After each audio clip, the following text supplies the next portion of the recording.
поделиться своим творчеством. И кто все перечеркнул? Доброе утро, дорогие слушатели. Пожалуйста, книжка, недавно вышедшая в свет. Если кто-то заинтересуется, подарю, подпишу.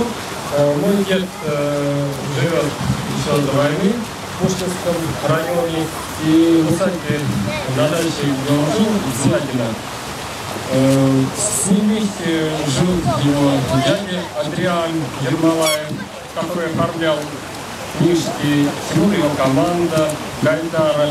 И поэтому на даче Златино гостили такие люди, как Пришвин, Ильф Петров, Кукрыниксы, и в частности Соколов.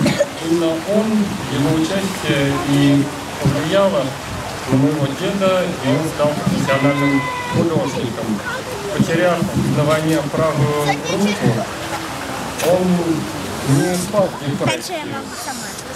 И когда вернулся с войны, было непонятно его матери, как же ты сейчас будешь, ты же любишь рисовать, правую руку нет.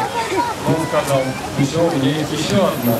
И свой творческий путь продолжил, рисуя левой рукой. Все иллюстрации, изданные в моей книге,